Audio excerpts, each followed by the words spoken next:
Listo. Bueno, ahí está grabando. Bueno, no es muy largo el PowerPoint. Con la profe intentamos hacerlo lo más resumido posible. Más que nada porque si bien ustedes van a manejar fluidoterapia muchísimo, es muy de terapia. Bien, entonces, si ustedes no van a hacer terapia, hay ciertas cosas en las que no vamos a entrar. Ni siquiera yo si no hago terapia, la verdad que hay cosas que no voy a saber o no las voy a ver.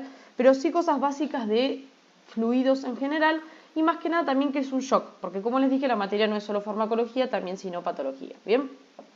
Entonces, ¿alguien me puede definir shock?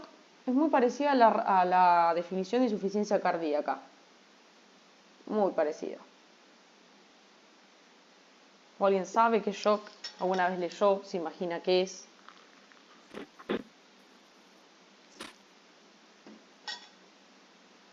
Algo brusco. Bien, algo brusco. Muy bien, algo. Empecemos con eso. ¿Qué más? Algo brusco que genera. Una incapacidad del sistema cardiovascular. Bien. Una disminución del fluido de sangre. También. Que incluye los signos y síntomas que permiten dar un diagnóstico. Bien. Y me parece que Janina dijo que si hay una disminución del fluido de sangre, justo ahí me hiciste un tipo de shock. ¿Cuál será? El hipovolémica. Perfecto, bien. Algunos estuvieron viendo el Power, excelente, bien. Es la incapacidad del sistema cardiovascular para satisfacer las demandas metabólicas de oxígeno. Me van a decir, pero profe, es igual que insuficiencia cardíaca. ¿Sí? Pero recuerden que insuficiencia cardíaca es la incapacidad del corazón para poder bombear y que hay un problema solo en el corazón. Por supuesto que hay ciertos problemas externos al corazón que me van a generar una insuficiencia cardíaca, ¿bien? Pero en este caso, en la situación de shock, es una situación sistémica, ¿bien? Que puede ser que lo esté generando el corazón, puede ser que lo esté generando una infección, puede ser que lo esté generando un estrés, puede ser que lo esté generando un tumor, que por supuesto también lo puede generar una insuficiencia cardíaca. Pasa que dentro del shock podemos diferenciarlos en distintos tipos que ahí nos van a dar la causa. Bien, pero síntesis es muy similar a insuficiencia cardíaca la definición, incapacidad del sistema cardiovascular para satisfacer las demandas metabólicas de oxígeno.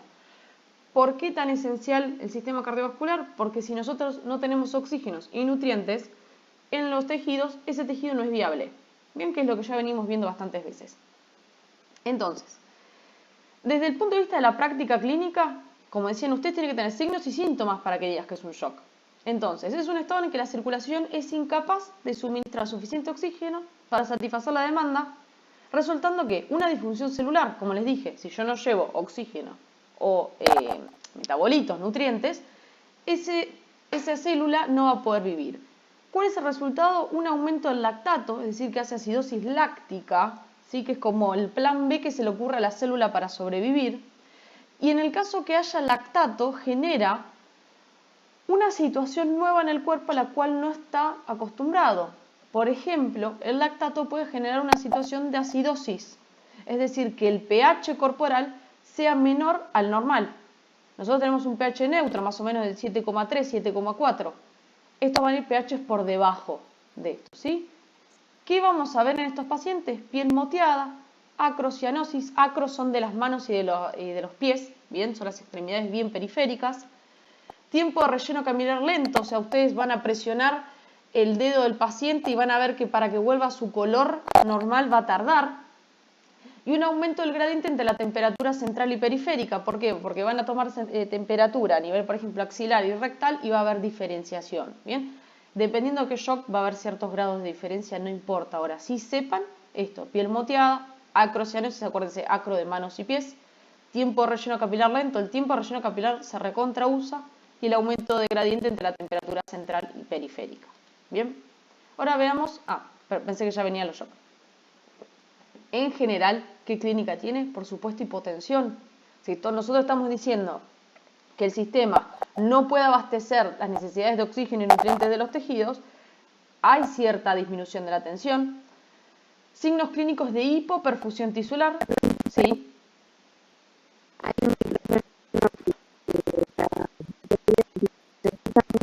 Ok, chicos, por favor, revisan que todo lo tienen apagado. Si sigue, ahora vuelvo yo y lo apago. ¿Ahí me escuchan bien? Genial. Bueno, entonces, hipotensión, como hay signos de hipotensión, también va a haber signos de hipoperfusión tisular, porque tenemos trastorno de la perfusión periférica, oliguria. ¿Alguien sabe qué es oliguria? Falta de orina. Si es falta de orina es anuria. No, eso es proteinuria o piuria. No, vamos de poquito. Anuria es que no orine. Directamente no hay orina. Ni siquiera por sonda, ¿eh?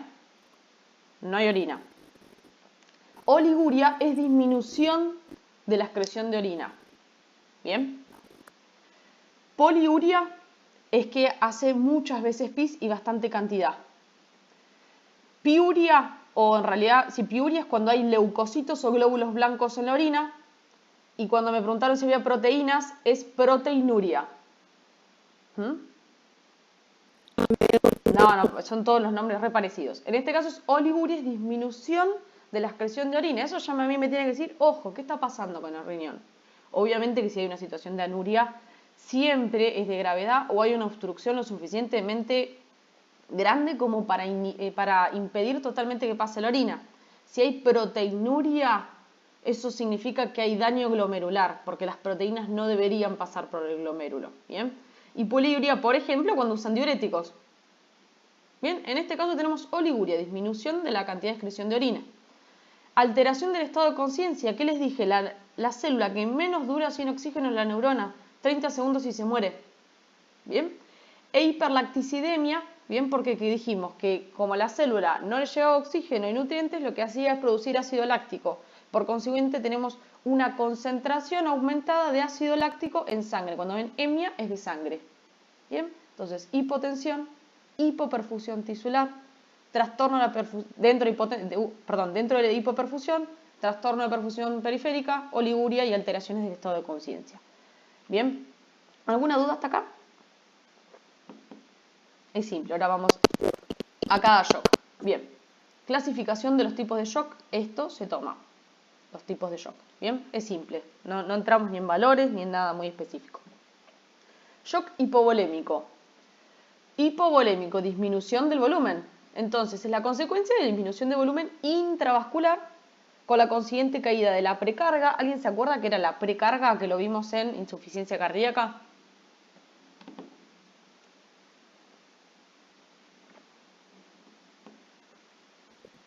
¿Tiene que ver con la fase de llenado del corazón? Sí. ¿Y la fase de llenado con qué tiene que ver?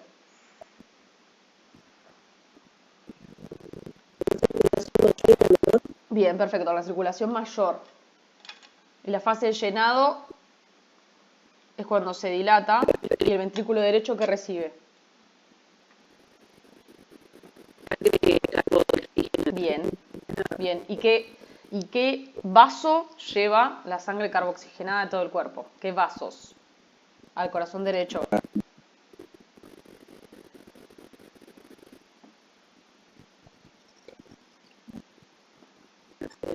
Nicolás, te escuché, sí, vasos.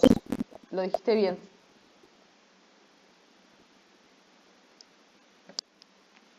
Vasos, que 2 vasos llevan sangre carboxigenada al corazón. No, esa la llevan al pulmón. Yo digo que llegan al corazón derecho.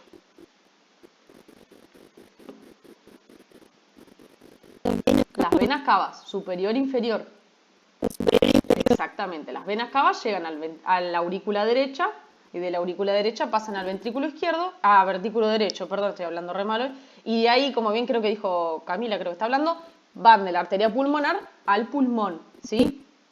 Entonces, la caída de la precarga es la caída de la presión de las venas cavas. Porque la precarga es antes de entrar al corazón. Y poscarga, ¿se acuerdan que era la presión que uno tenía que vencer dentro de la aorta? Y que la precarga, por ejemplo, está aumentada en la hipertensión. La poscarga. La precarga es, por ejemplo, cuando aumenta el retorno venoso al corazón, ahí aumenta la precarga. Pero cuando disminuye el retorno venoso, disminuye la precarga porque no hay tanta sangre que vuelve al corazón. Pero el problema está en que, si yo no llevo tanta sangre al corazón, ¿qué sangre después voy a bombear? Si esa sangre después se va al pulmón, del pulmón vuelve por las venas pulmonares y llega al corazón para ser bombeada. ¿Sí? Entonces recuerden que es un sistema, es la circulación mayor. Entonces si yo tengo una disminución del volumen, disminuye la cantidad de volumen que llega al corazón y por consiguiente disminuye la cantidad de volumen que eyecta el corazón. Bien, recordemos la circulación mayor, así lo entienden mejor. Tenemos el corazón, tiene 4 cavidades. El corazón izquierdo, o sea, aurícula izquierda y ventrículo izquierdo, va a eyectar sangre oxigenada y con nutrientes por la aorta.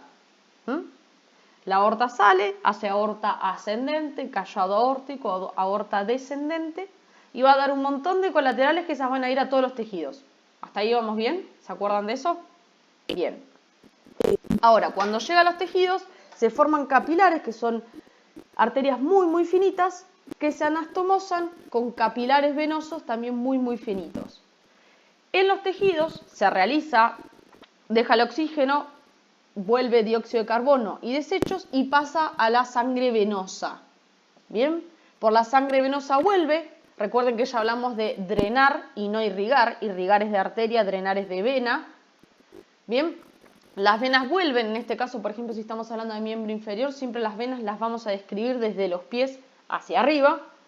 Van de los pies, tobillo, pierna, rodilla, mulo, etc. Van ascendiendo. Cuando llegan a nivel abdominal, esas venas van a formar la vena cava inferior. Y de corazón para arriba van a formar la vena cava superior. Esos 2 troncos venosos enormes lo que van a hacer es llegar a la aurícula derecha. ¿Con qué? Con sangre carboxigenada y con desechos. Esa sangre va a pasar de la aurícula derecha al ventrículo derecho. ¿Para qué?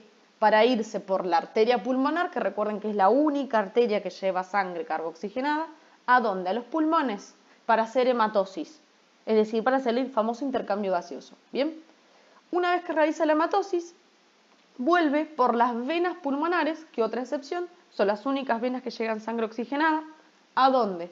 A la aurícula izquierda. Entonces, una vez que llega a la aurícula izquierda, finalizó la circulación mayor. En realidad no, se finalizó la circulación menor. La circulación mayor va desde la aorta y cuando vuelve a las cavas hasta el corazón. Y circulación menor va desde la arteria pulmonar hasta las venas pulmonares. ¿Sí? Entonces, acá estamos hablando bien de circulación mayor, pero recuerden que están totalmente relacionadas. ¿Sí? Entonces, si yo tengo una caída del volumen, que hay que ver por qué hay una caída del volumen, la cantidad de sangre que vuelva por las venas cavas a la aurícula derecha va a ser menor. Por consiguiente, la sangre que se va a eyectar al pulmón para hacer la hematosis y después va a ir al corazón izquierdo va a ser menor. En síntesis, vamos a tener un volumen minuto cardíaco menor. Voy a bombear menos sangre, porque si tengo menos sangre, sí o sí voy a bombear menos. Bien. ¿Por qué puede pasar esto? Pérdidas de sangre, el famoso shock hemorrágico, en un accidente, en una ruptura de un embarazo ectópico, en una ruptura de un ovario, un quiste ovárico muy grande, en una ruptura de un asa intestinal, por arma de fuego, por arma blanca, ¿sí? Es muy, muy frecuente el shock hemorrágico. Pérdida de volumen de diferentes fluidos corporales, como sucede, por ejemplo, con pérdidas gastrointestinales, diarrea y vómitos. Es típico, por ejemplo, más que nada en los nenes y nenas chiquitos que tienen diarreas bastante severas, asociadas a vómitos y terminan con un shock hipovolémico porque están perdiendo todo el agua por la diarrea y por los vómitos. Una pancreatitis o los grandes quemados pierden mucha agua, son situaciones de deshidratación. Que todas estas causas también me dan una alteración a nivel renal. Por consiguiente empeora la situación porque ¿qué teníamos en el sistema renal? Que jodíamos un montón en hipertensión. El control de la Sí. ¿Y cómo se llamaba el sistema? Va por ahí. El sistema renina-angiotensina. Exactamente, exactamente. Entonces, si yo altero al riñón, no permito que ese sistema actúe cuando yo en este momento necesito vasocontraer y que no se salga nada. Bien, pero más que nada acuérdense, shock hemorrágico por pérdidas de sangre grandes, no una simple laceración del tejido. pérdidas grandes que existen y son muy frecuentes, y las pérdidas gastrointestinales. Esto lo van a ver un montón, y más que nada cuando son pacientes que vienen de viaje. Pacientes, la famosa diarrea del viajero. O por supuesto hay que indagar qué estuvieron comiendo. Las pancreatitis son los grandes quemados, pero ya quemados es bien de terapia. Aunque bueno, es como el ABC de deshidratación están los quemados, ¿bien? Y cualquier forma de shock puede tener un componente hipovolemia, siempre. ¿Por qué? Porque dijimos en la diapo anterior que como características generales tenía hipoperfusión e hipotensión. Y esta siempre debe ser la primera consideración en la resucitación de un paciente con evidencias de hipoperfusión. Si yo ya veo que el paciente tiene una disminución del volumen, sí o sí yo voy a tener que tratarlo, como por ejemplo con fluidoterapia. Yo tengo que reponer ese líquido que se está perdiendo. ¿Bien? Pero todo el tratamiento, que eso se los voy a repetir en todo el Power, va a depender de qué shock estemos teniendo. En este caso, si yo empiezo a reponer líquido, pero nosotros no estamos solucionando la pérdida de sangre, por más que yo reponga líquido se va a seguir perdiendo. Pero ustedes, ahora lo que les interesa, acuérdense, shock hipovolémico, disminución del volumen intravascular. Causas, pérdidas sanguíneas, pérdidas gastrointestinales o los quemados, y recuerden que igualmente todo shock tiene signos de hipoperfusión. Hasta ahí vamos con shock hipovolémico, no tienen que saber más que esto. Es más simple este. Bien. Shock obstructivo. Está provocado por una obstrucción mecánica y extracardíaca al flujo sanguíneo. Dígase, no tiene nada que ver con el corazón, pero estamos obstruyendo vasos que hacen que se modifique la función cardíaca. Por ejemplo, el taponamiento cardíaco, tromboembolismo pulmonar. ¿Sí? Esto yo algo creo que les había mencionado. Bien. Sí, porque lo hablamos en cardiopatía isquémica. Recuerden cuando el trombo está pegado a la pared y obstruye, y hablamos de trombo. Cuando se separa de la pared y viaja hacia otro lugar, hablamos de émbolo. Entonces, generalmente los trombos comienzan, los de TEP, comienzan en miembros inferiores, a nivel más o menos femoral, de la cabeza femoral, muslo superior, viajan y se vienen a dónde encastrar, en la arteria pulmonar. Si obstruyen más del 75-80%, el paciente se muere, ahí al toque. ¿Sí? Pero en los casos que obstruye un poquito menos, el paciente empieza en shock obstructivo. ¿Por qué? Porque toda la sangre carboxigenada que yo estoy queriendo llevar al pulmón no la estoy pudiendo llevar de la debida manera. ¿Sí? El tromboembolismo pulmonar es una situación de suma urgencia. Y después el neumotórax hipertensivo. ¿Por qué? Porque hay tanta presión en las pleuras, en la cavidad pleural, que está comprimiendo mucho el pulmón y no lo dejas hacer la hematosis, a grandes rasgos. Pero más que nada acuérdense de tromboembolismo pulmonar. ¿Por qué? Porque vos tenés una obstrucción de los vasos que se refleja en la insuficiencia de que el corazón pueda abastecer a todos los tejidos. Pero esto es una situación sistémica porque ningún tejido está pudiendo recibir sangre. O capaz está pudiendo... Sí. El taponamiento cardíaco Puede ser por una placa o es muy frecuente, pasa que no me quise meter en eso, pero está bien. ¿Se acuerdan lo que es el mediastino? ¿Algo vieron? Si me dijeron que vieron un sistema, algo de mediastino, capaz vieron. El mediastino es el espacio que se encuentra entre los pulmones, ¿sí? En la cavidad torácica. Y tiene muchas relaciones anatómicas, como por ejemplo el corazón, los grandes vasos, el esófago, la tráquea, etc. Recuerden que ahí está lleno de ganglios. Y por ejemplo en la presencia de un linfoma o cualquier proceso tumoral dentro del mediastino, puede comprimir la aorta o grandes vasos, como por ejemplo las cavas, la arteria pulmonar, la aorta tanto en ascendente callado o descendente torácica, y eso te puede generar un taponamiento cardíaco. Por ejemplo, también puede haber un taponamiento cardíaco en una pericarditis constrictiva. Si yo la bolsa que recubre el corazón se pone dura, no lo deja funcionar el corazón. Bien, y es por fuera del corazón, sino que el pericardio está duro. Bien, hay un montón de ejemplos, pero el más frecuente, el que más van a escuchar es el tromboembolismo pulmonar. ¿Sí? Hasta ahí vamos, así que shock obstructivo, obstrucción mecánica. Shock cardiogénico. Fallo primario de la función de la bomba cardíaca. Bien, que acá vamos a hacer la gran diferencia con insuficiencia cardíaca aguda. Recuerden que insuficiencia cardíaca es que el corazón esté funcionando mal, que falle la bomba cardíaca, pero cuando ya la condición de la falla de la bomba cardíaca afecta sistémicamente, hablamos de shock. En este caso, como la causa primaria es una falla en la función de la bomba, hablamos de shock cardiogénico. Pero con el otro caso que vimos, que si hay una obstrucción por fuera del corazón, hablamos de shock obstructivo. Si hay una disminución del volumen, hablamos de shock hipovolémico. En este caso, hay una falla de la bomba cardíaca, la primera causa, infarto de miocardio con pérdida de la masa contráctil. Es tal el infarto que se fibrosó toda la pared y no funciona más. Hay veces que nosotros podemos controlar el shock cardiogénico, pero muchos pacientes con infarto agudo de miocardio que se mueren entraron en shock cardiogénico y no llegaron a tratarlo.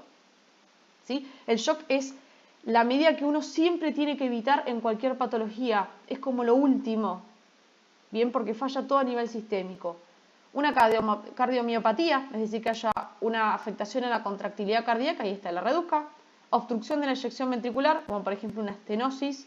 ¿Se acuerdan que teníamos válvulas que medían cuánta sangre pasaba, por ejemplo, de una aurícula a un ventrículo, como también del ventrículo a la aorta? En este caso, la estenosis valvular aórtica, disección aórtica, que es un poquito más raro, alteración del llenado con estenosis mitral, fallo valvular agudo, arritmias, no importa. Acuérdense más que nada, infarto agudo de miocardio. Y generalmente esto se acompaña de edema pulmonar. ¿Por qué? Porque si yo tengo una falla en el corazón, no permito que las venas pulmonares dejen la sangre en el corazón. Entonces se empieza a acumular sangre en el pulmón, se edematiza todo y por consiguiente el paciente no puede respirar bien. Porque yo todos los espacios que tendría que tener con aire ahora los tengo con líquido. ¿Sí? Shock cardiogénico porque falla el corazón. Hay un problema en el corazón, vamos a buscarlo. Bueno, puede ser un infarto, puede ser una cardiomiopatía, puede ser una arritmia que esté alterando toda la conducción cardíaca y no lo deje funcionar. Y como les dije, si nosotros tenemos un problema cardíaco, generalmente no puede llegar la sangre de los pulmones al corazón y generar un edema pulmonar. ¿Sí? ¿Hasta ahí vamos bien? Bien. Bueno. Shock distributivo. Sí.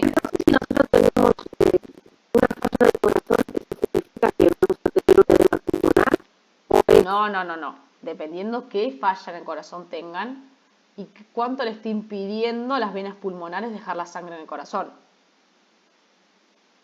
¿Sí?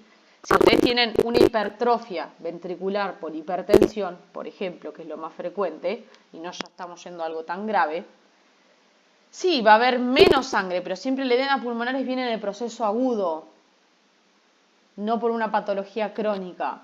Bien, porque la patología crónica se adaptó un poco a la nueva situación. Tiene una menor fracción de eyección, que eso se toma. ¿Cuál es la fracción de eyección de la insuficiencia cardíaca? Tiene una menor fracción de eyección, pero no en el estado agudo. Pero no nos vayamos a que si uno tiene hipertrofia o tiene estenosis o tiene, no me sale, bueno, una alteración valvular, no necesariamente van a tener un edema agudo del pulmón. No me estarían hablando si están teniendo un edema agudo del pulmón ahora. ¿Sí? Es bien en proceso agudo. ¿Sí? Bien. Acuérdense que estos shock, como creo que Chris dijo, es algo abrupto, brusco. El paciente entró en shock. Es algo bien agudo y que ustedes lo tienen que tratar en el momento. No tenés un shock crónico, ¿eh? Puede ser que vos tengas una entidad, es una causa crónica, que te desencadene un shock. Que ahí va a depender del médico y la médica buscar por qué se generó el shock. ¿Sí? Pero esto está pasando. Bueno, ¿por qué? Tenemos un shock porque disminuyó el volumen, porque hay un shock por obstrucción, porque hay un shock porque falló la bomba cardíaca, o en este caso porque hay un shock distributivo. ¿Por qué? Porque hay mala distribución del flujo sanguíneo. ¿Sí?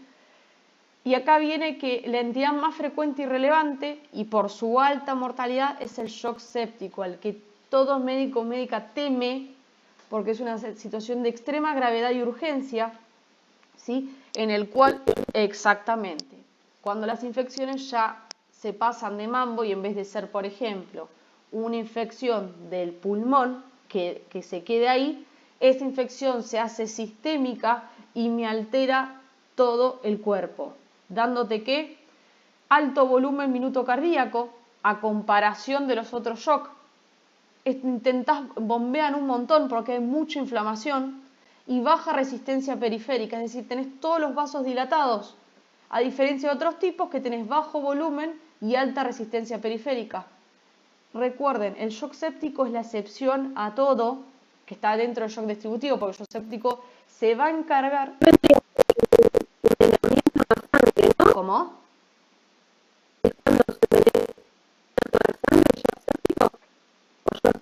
¿A qué le llamas envenenar?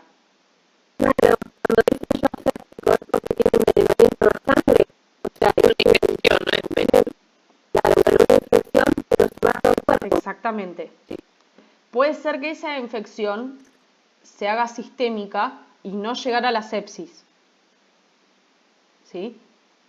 Ejemplo. Sí, sí.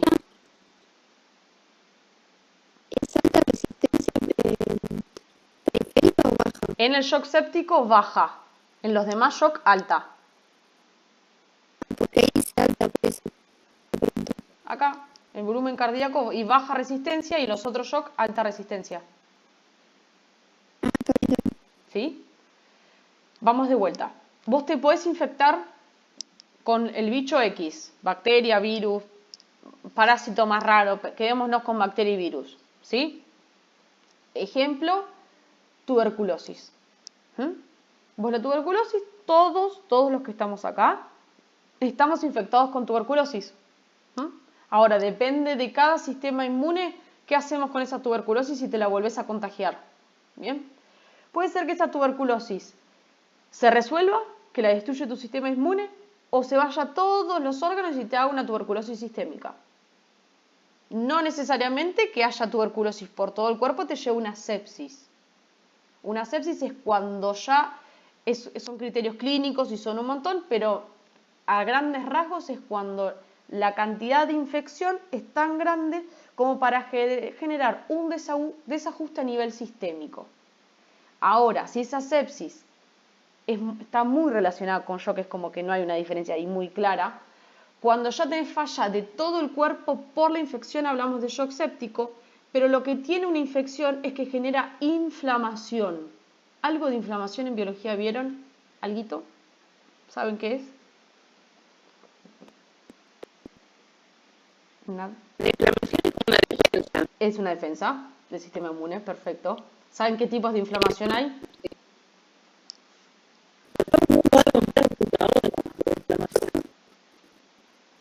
¿Cómo es la materia prácticas?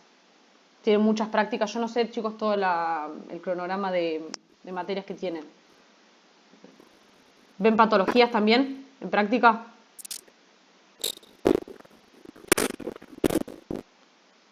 ¿No?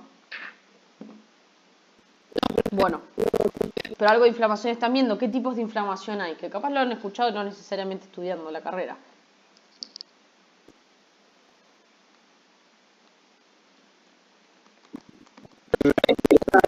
Inflamación, no recuerdo bien, pero sí me acuerdo que hablamos de las células, Bien. cómo interactúan en los diferentes tipos de... Bien. Entonces, por ejemplo, en el asma, ¿qué inflamación será?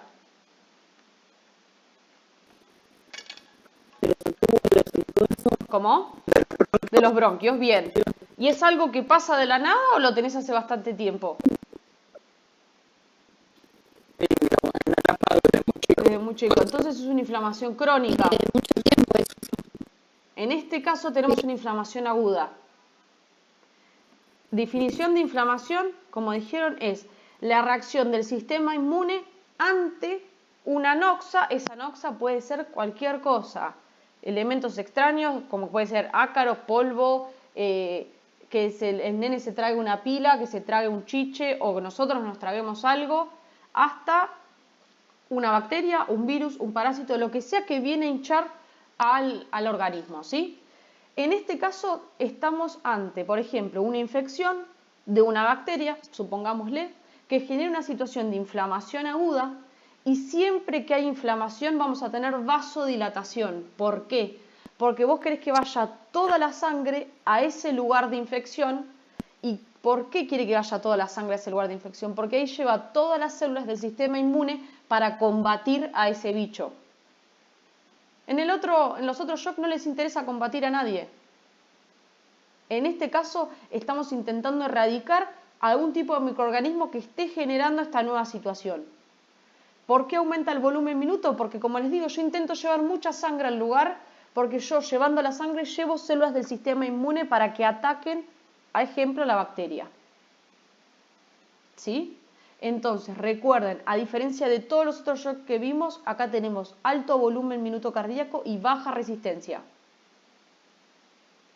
En los otros tenemos bajo volumen, por ejemplo, en el hipovolémico no tengo tanta sangre, entonces el volumen que se eyecta por minuto va a ser menor. Y tenemos alta resistencia periférica para impedir que se vaya la sangre. Tiene alta mortalidad. Cuando los pacientes entran en shock séptico es una recontra urgencia médica. Bien, y como les dije, la vasodilatación es bien característica del shock séptico porque está asociada totalmente a inflamación aguda. ¿Hasta ahí vamos? ¿Se entendió? Por supuesto que el tratamiento de este shock va a ser con fluidoterapia, pero al mismo tiempo, si es en caso de una bacteria, voy a tener que dar antibióticos. Y es lo primero que yo voy a tener que dar, junto con la fluidoterapia. Entonces, como les digo, cada shock va a tener su tratamiento específico, bien, pero siempre los fluidos están asociados. Obviamente también saber qué tipo de microorganismo estamos teniendo, ¿bien?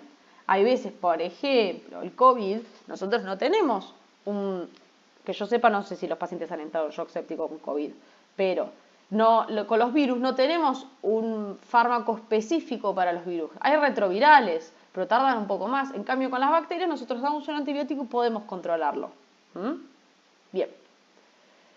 Bueno, acá un dibujito como para que se acuerden. Distributivo, hay vasodilatación en lugares que no tienen que ver, por ejemplo. Hipovolémico por pérdida de sangre, recuerden más que nada las pérdidas sanguíneas, como por ejemplo hemorragias,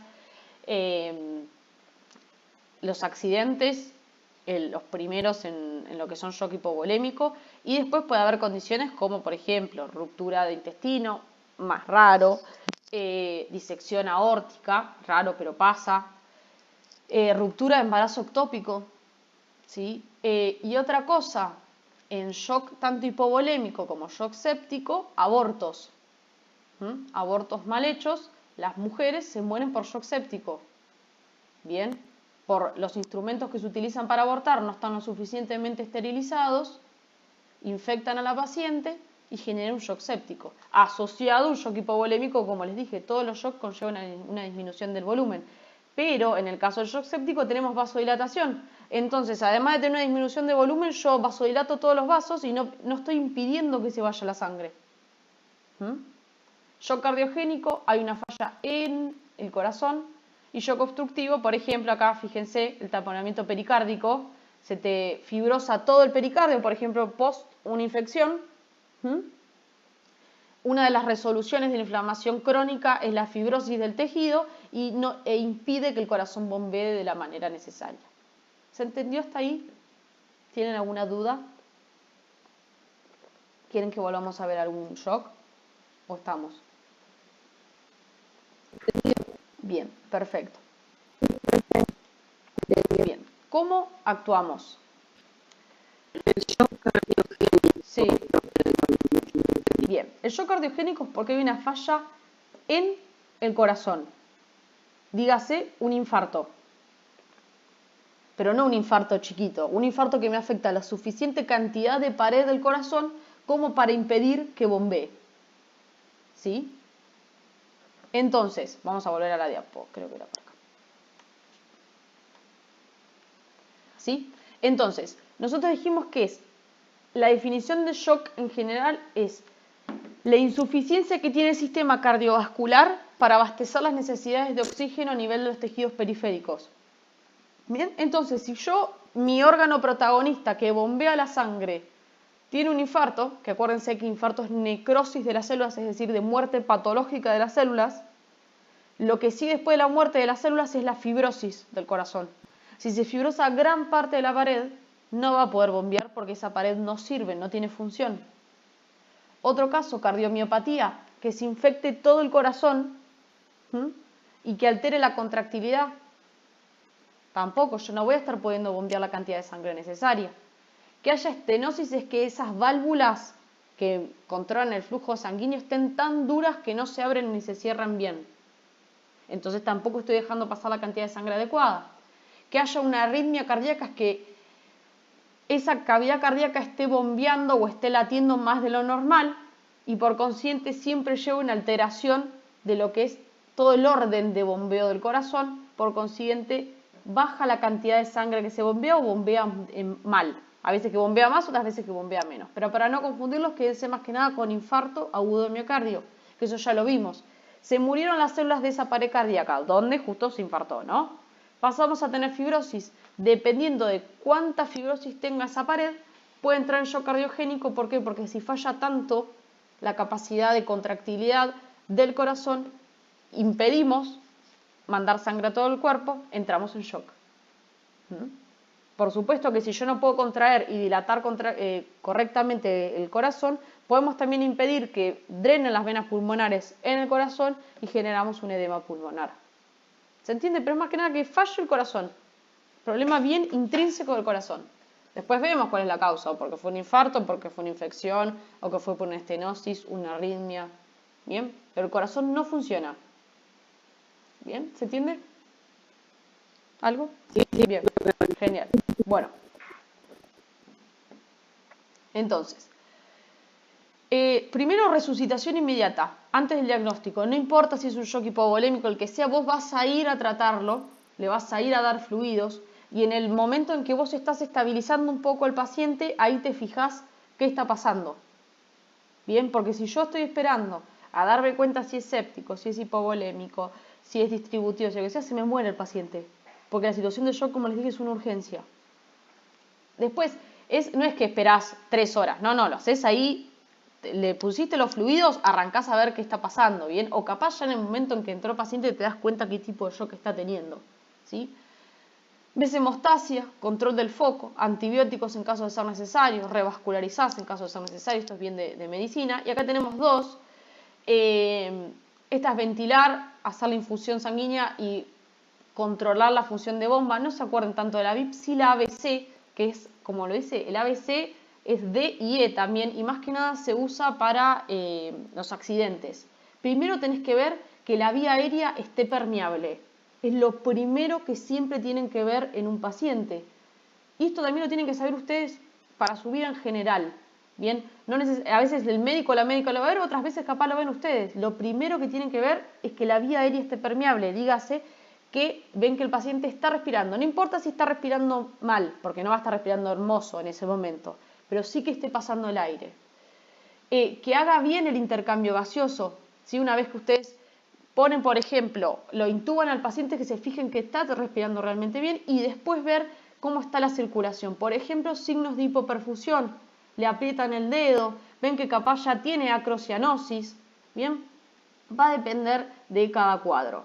Obviamente que va a depender, en ejemplo, shock séptico, el paciente va a tener la temperatura aumentada. Capaz tiene asociado, si tiene una neumonía, capaz tiene asociado expectoración. O cualquier tipo de infección, dolor, calor. Bien, acuérdense, la tétrade de Celso se llama, son las 4 cosas que aparecen en inflamación aguda. Rubor, es decir, se pone rojo, tumor, se edematiza, calor y dolor. ¿Sí? Esas son las 4 cosas que aparecen en la inflamación. En este caso, por ejemplo, un shock séptico, aparece fiebre, se edematizan las vías, se vasodilata todo y eso genera también la coloración de la piel. Algunas veces no está todo rojo, ¿bien? Pero la inflamación aguda, para que no se olviden, es cuando los pica un mosquito.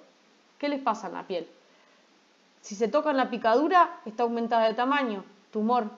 Si la ven está roja, si la tocan, tiene calor y hay veces, dependiendo con qué te esté inoculando el mosquito, te puede doler. ¿Bien? Entonces, revisan la vía aérea, que esté permeable, hacen que el paciente respire correctamente y después verifican la circulación. Excepto que el shock revierta rápidamente, lo intubás o lo ventilás mecánicamente, por supuesto depende de cada paciente.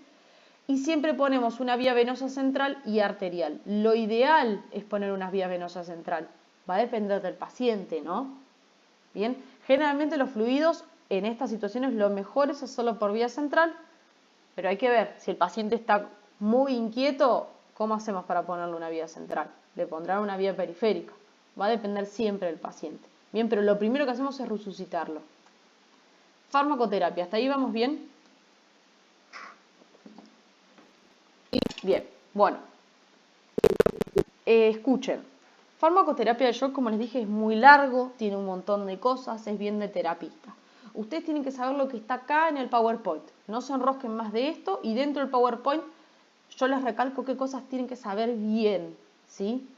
Esto, recuerden, lo van a volver a ver en las prácticas, lo van a volver a ver en el hospital y, como les dije, dependiendo de qué hagan. Pero yo sí quería que ustedes tengan una base de fluidos, más que nada, porque cuando dan solución fisiológica, cuando dan dextrosado, cuando dan Richard lactato, todo eso, para que sepan qué es. Bien, entonces, ¿de qué fluidos disponemos para reparar? Porque ustedes piensen, yo tengo una disminución del volumen, porque está perdiendo sangre el paciente. Yo tengo que reponer ese volumen. Bueno, ¿cómo lo hacemos? Tenemos coloides y cristaloides. Desde ya les digo, los coloides, casi todos sabemos un poquito la definición, pero los que se usan son los cristaloides. ¿Bien? Entonces, los que se resaltan con resaltador no se pueden olvidar son los cristaloides. Los coloides, el que más se utiliza es la albúmina, y de los cristaloides tenemos 3 tipos. Y acá viene por qué yo les hice leer lo de osmolaridad. Tenemos soluciones isotónicas o isoosmolares, pasa que el tónico habla del agua, hipertónicas o hipotónicas, ¿sí? Isotónicas es que tengan la misma concentración con el otro fluido que se esté comparando. Dígase solución fisiológica. ¿Por qué se llama solución fisiológica? Porque la concentración de solutos o la osmolaridad de esa solución fisiológica es muy similar a la del plasma sanguíneo. Bien, entonces si yo estoy dando solución fisiológica, no generaría una corriente o una presión osmótica. ¿Pudieron leer todos ese PDF? ¿Entienden de lo que les estoy hablando? Bien. Básicamente, para que quede y de paso repasamos lo que leyeron, ustedes imagínense. Tienen un tupper, ¿sí? A ese tupper le ponen en el medio un cartoncito, que ese cartoncito tiene algunos agujeros, pero esos agujeros solo dejan pasar agua, no solutos, ¿sí? Agua, por ejemplo, es el disolvente o el solvente. Y los solutos, en el caso de nuestro cuerpo, por ejemplo, son el sodio, el cloro, las proteínas, etc. ¿Bien? O imagínense, ¿vieron el jugo Tang? El jugo Tang, el polvo es el soluto y lo meten ¿dónde? En un solvente, que es el agua. El jugo Tang hace una interacción molecular con el agua lo suficientemente correcta como para disolverse, pero hay otros solutos que no generan esa unión molecular, por consiguiente no se disuelven. Nuestra sangre tiene solutos que no se disuelven con el agua, ¿sí? Pero nuestras células tienen membranas, casi todas, membranas semipermeables. ¿Qué quiere decir esto? Que dejan pasar algunas cosas y otras no. ¿Qué es lo que siempre dejan pasar? Agua. Bien. Entonces nosotros podemos calcular o podemos saber en qué condiciones se encuentran esos líquidos corporales en base a sus solutos, ¿sí? Si en un lugar, imagínense, volvamos al tupper, tenemos en el medio un cartón, que ese cartón tiene agujeritos, pero ese cartón nada más deja pasar agua, solvente. ¿Por qué hablo de agua? Porque el solvente o el disolvente por excelencia es el agua, y es lo que tenemos nosotros, ¿sí? Cuando de un lado del tupper hay mucho soluto, por ejemplo, hay mucho jugo Tang, el agua del otro lado, que tiene menos cantidad de jugo Tang, va a tender a pasar de donde hay menos a donde hay más. ¿Por qué? Para equiparar osmolaridades. Si yo aumento la cantidad de solvente en el lugar donde hay mucho soluto, equiparo osmolaridades con el otro lado. Yo necesito que el organismo siempre esté así. ¿Por qué? Porque si yo tengo una situación de hiperosmolaridad, como por ejemplo en el coma hiperosmolar de la diabetes, que pasa un montón, todo el líquido que esté en el organismo va a querer venir a pasar a ese lugar donde hay mucha concentración de soluto, ¿sí? Entonces yo tengo que tener sumo cuidado con qué fluido estoy dando, Porque si doy una solución que es hipertónica, todo el líquido, todo el agua del organismo va a querer venir a estabilizar esas osmolaridades. Pero va a depender de la situación. Si yo estoy en una situación de, por ejemplo, donde se pierden proteínas o se pierden solutos, ¿bien? Por ejemplo, el claro ejemplo, así ahora me entienden más, es el diurético. ¿Se acuerdan que les dije que si se iba el sodio, se iba el agua con el sodio? ¿Por qué? Porque como yo aumenté la cantidad de solutos dentro del túbulo renal, el agua lo sigue. ¿Por qué? Porque quiere equiparar osmolaridades. ¿Bien? Si yo pierdo muchas proteínas y bajo la osmolaridad dentro del organismo, yo ahí puedo capaz poner una solución hipertónica. Más raro. Pero yo lo ideal, lo que puedo poner es una solución fisiológica. ¿Bien? Que la solución fisiológica, ¿alguien donó plasma acá? ¿No? ¿Nadie? Bueno, cuando donás plasma, a vos te sacan ese líquido que estamos comparándolo con la solución fisiológica. Entonces, a vos te lo sacan, pero te reponen para que vos no tengas pérdida de volumen. ¿Qué te reponen? Solución fisiológica. Que, me acuerdo un profesor mío que decía, está mal decirle solución fisiológica porque no tiene los mismos valores que el plasma, pero es muy cercano a los valores del plasma, ¿sí? Entonces tenemos soluciones isotónicas porque la osmolaridad del plasma y de la solución fisiológica son muy similares. Y después tenemos los balanceados, como son el Ringer lactato, el Ringer acetato, el plasma el que más se usa es el Ringer lactato. Y después tenemos soluciones hipertónicas e hipotónicas, ¿sí? Que ya esto es bien del médico a la médica cuándo utilizarlas, pero sí más que nada acuérdense de la solución fisiológica que es no balanceada y del balanceado que es el Ringer lactato, pero son isotónicas, es decir, tenemos la misma osmolaridad. Bien, vamos a ver ahora cada uno. Coloides. Aumentan la presión coloidosmótica con retención de agua. Coloide y coloidosmótica. Coloidosmótica es que vos tengas, es la presión que ejercen las proteínas en un vaso o en un líquido corporal, ¿sí? Si yo tengo muchas proteínas a nivel vascular, por ejemplo, intravascular, el agua que va a estar en el intersticio va a pasar del intersticio a los vasos para equiparar osmolaridades. Entonces, ¿qué es lo que yo estoy dando? Estoy dando proteínas, por ejemplo, la albúmina, para equiparar esas presiones, porque hay veces que se extravasó mucho líquido, ejemplo, en una inflamación, ¿sí? Pasa mucho líquido de los vasos a los tejidos y yo necesito que ese líquido vuelva a los vasos y se equiparen osmolaridades. Hasta ahí vamos con la osmolaridad, ¿se entiende? Porque acá yo sigo hablando y no lo entendieron. Con lo del jugo tan capaz quedan... ¿Cómo? ¿Sí? ¿Seguros? Bueno, me frenan si no lo entienden, porque es como para... Porque si no yo voy a seguir hablando y me voy a decir, uy, no, ¿de qué está hablando esto? Así que me frenan, ¿bien? Entonces, si yo doy coloides, ¿se acuerdan? Coloide de coloidosmótica. Estoy dando, ejemplo, proteínas. Ejemplo, la albúmina, que es la que más se usa. Cara, carísima.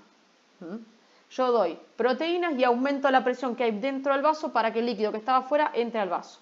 Entonces, ¿qué te dice? ¿Cuál es la ventaja? Con menor volumen de fluido se logran los mismos objetivos. Y claro, yo le estoy dando ese soluto que me trae agua. ¿Bien? Gelatinas, dextranos tienen muchos efectos adversos, entonces no se usan, pero la albúmina es la más usada, pero es carísima. Raro que vean que en el hospital hay albúmina, si hay joya, ¿sí? Pero nosotros acá siempre... Sí. ¿La albúmina no tiene huevo? ¿Qué huevo? ¿El huevo no tiene albúmina? Ah, sí, no te entendía que decía sí tiene albúmina, es una proteína. Sí, yo dije, huevo, salgo del hospital, no sé qué me hablan.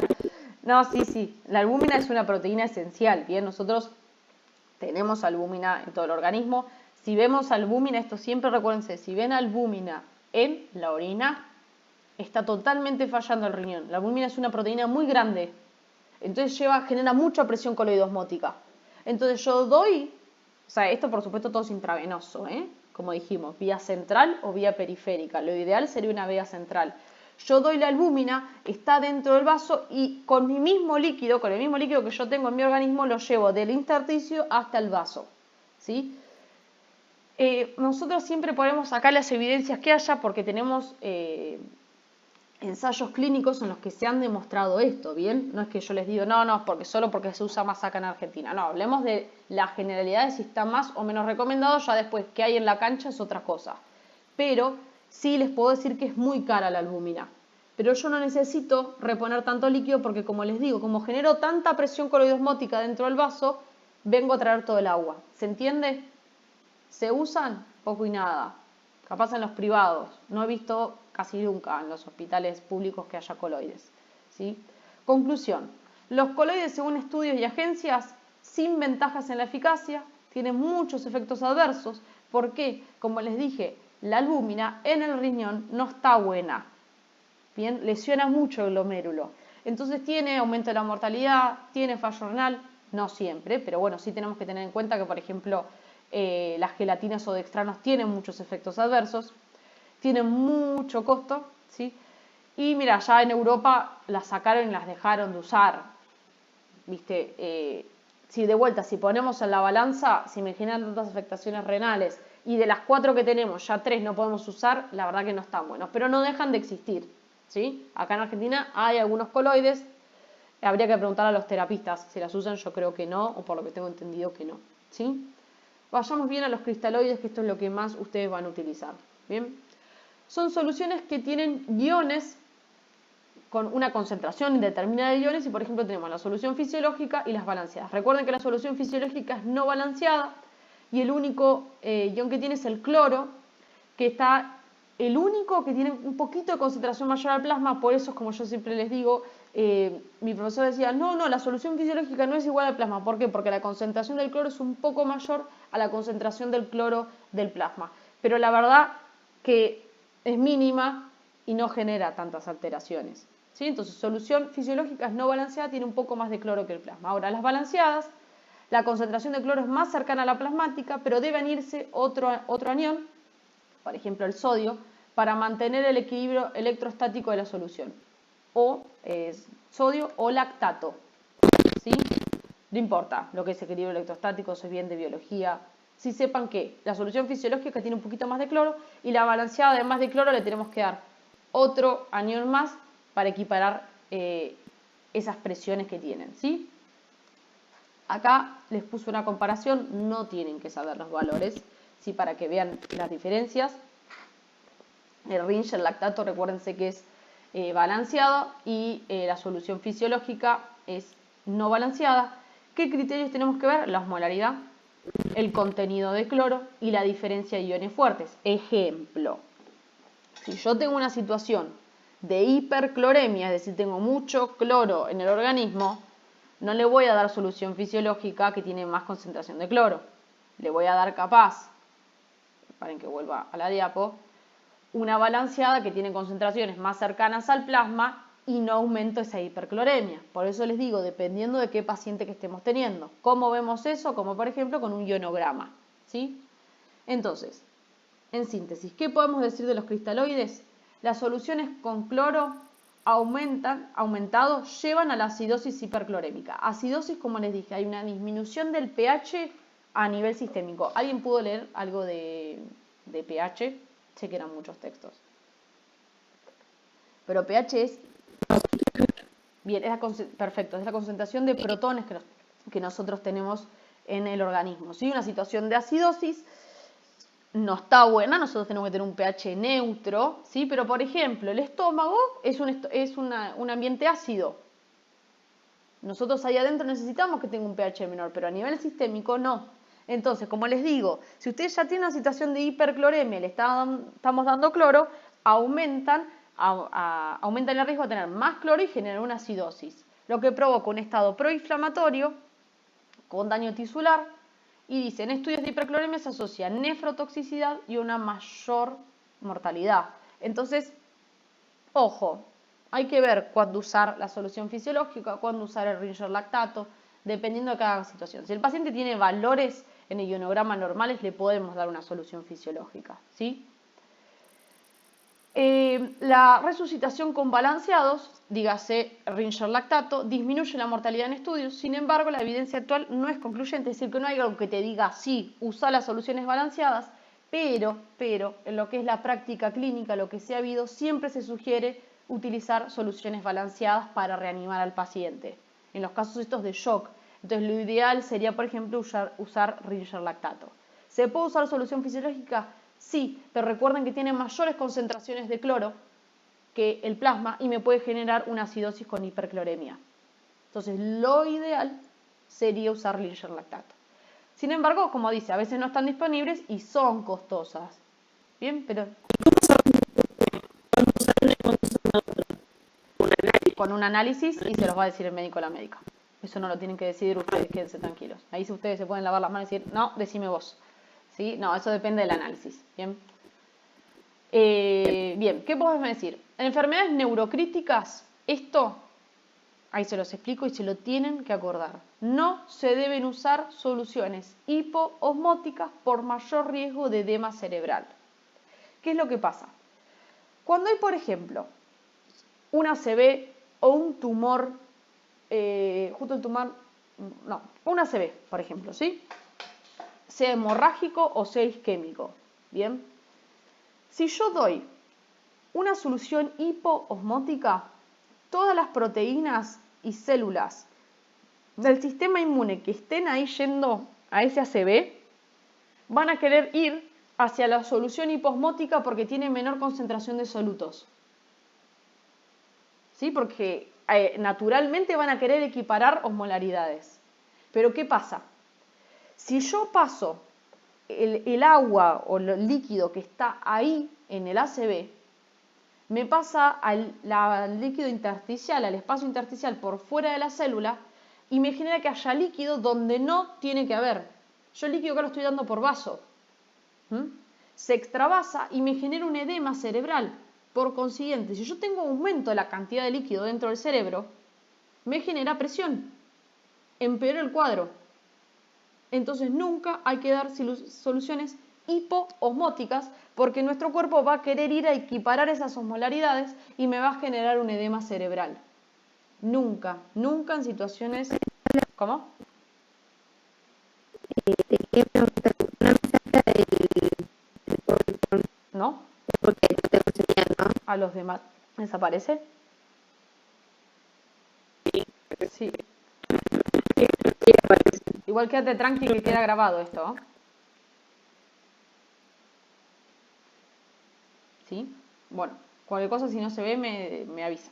Entonces, enfermedades neurocríticas de ACV, tanto isquémico como como hemorrágico, una meningitis, una encefalitis, no vamos a darle soluciones hiposmóticas porque aumentamos el edema cerebral, por consiguiente aumenta la presión intracraneal y se puede descompensar grosso el paciente, ¿bien?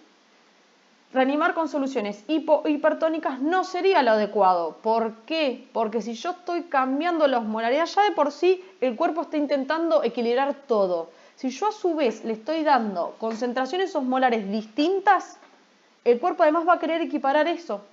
Entonces, en vez de centrarse en equilibrar y corregir la nueva situación, va a intentar también corregir esa osmolaridad que nosotros estamos dando. Entonces, lo más aconsejable es dar una solución isotónica, balanceada o no balanceada. La mejor la balanceada, como por ejemplo el Ringer lactato. ¿Sí? ¿Hasta ahí vamos? Bien. ¿Cuál fluido le paso? Para primero que nada, la hiperresucitación, o sea que yo pase más líquido del necesario, aumenta la mortalidad y la hiporresucitación perpetúa el shock. Entonces, ni pasemos poquito ni pasemos mucho. Ahora me van a decir, pero profe, ¿cuánto le pasamos? Bueno, ahora lo vamos a ver. Por lo cual, pasar la cantidad adecuada de fluidos es muy importante y clasificamos a los pacientes en respondedores a esa fluidoterapia o no respondedores, ¿sí? Si responden, continuamos con esa fluidoterapia. Si vemos que no, fijémonos, algo más está pasando. ¿Por qué no está estabilizando su tensión arterial, por ejemplo? ¿Sí? Por supuesto, esta frase acá un poquito obvia, ¿no? Si nos pasamos nos va a ir mal, si le ponemos poco va a seguir en shock. Entonces, ¿cuánto fluido le pasamos? Le damos 30 mililitros por kilo del paciente, o sea, dependiendo cuánto pese aproximadamente. A veces que no podemos pesar al paciente, pero a ojo nos damos cuenta, ya hay ciertas características físicas que se dan cuenta y los terapistas están tan acostumbrados que ya saben cuánto pasar, en un momento ustedes también. en no menos de 30 minutos en la resucitación inicial. Entonces, por 30 minutos, y lo ideal sería por vía central, le pasamos 30 mililitros por kilo de cristaloides. En específico, por ejemplo, los balanceados como el ringiol lactato.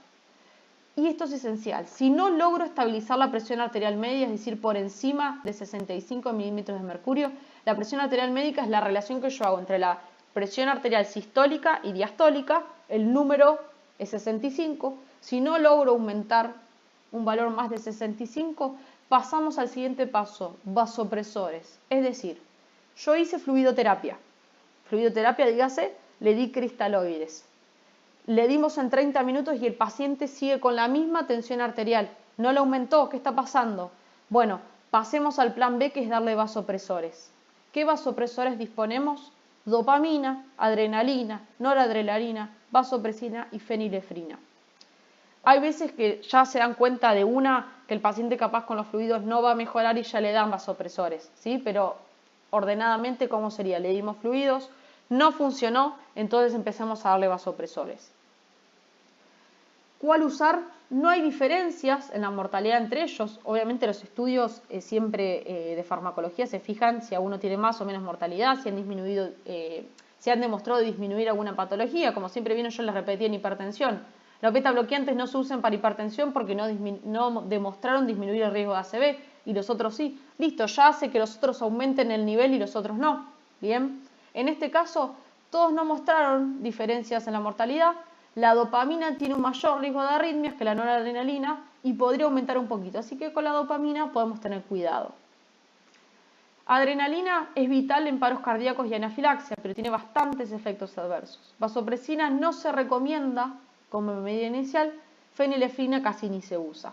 En conclusión, así vamos bien a dónde tiene que ir, el vasopresor a utilizar es la noradrenalina, porque si bien todos han demostrado que no tienen diferencias en lo que es la mortalidad, sí tienen efectos adversos. El que menores efectos adversos tiene es la noradrenalina.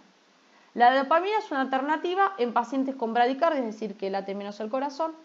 La adrenalina no, por ser arritmogénica, y la fenilefrina ni se usa. Entonces, volvemos. Damos el fluido, damos un cristaloide. Por 30 minutos, 30 mililitros por kilogramo del paciente. Esperamos esos 30 minutos. El paciente no aumentó la presión arterial media. Listo, vayamos a darle un vasopresor. Le damos noradrenalina y vemos. Si con dosis aumentada de noradrenalina más el fluido no logramos el objetivo, a veces se le puede dar noradrenalina más vasopresina o adrenalina, ojo, porque te da arritmias. ¿Qué hacemos? Le vamos a dar inotrópicos. Inotrópicos lo que hacen es aumentar la fuerza contráctil del corazón. ¿Para qué? Para que aumente el volumen minuto y yo distribuya más sangre a todo el organismo, ¿no? Entonces, ¿cuáles tenemos? Dobutamina, levosimendan y de vuelta noradrenalina con adrenalina juntos. Dobutamina es la de elección.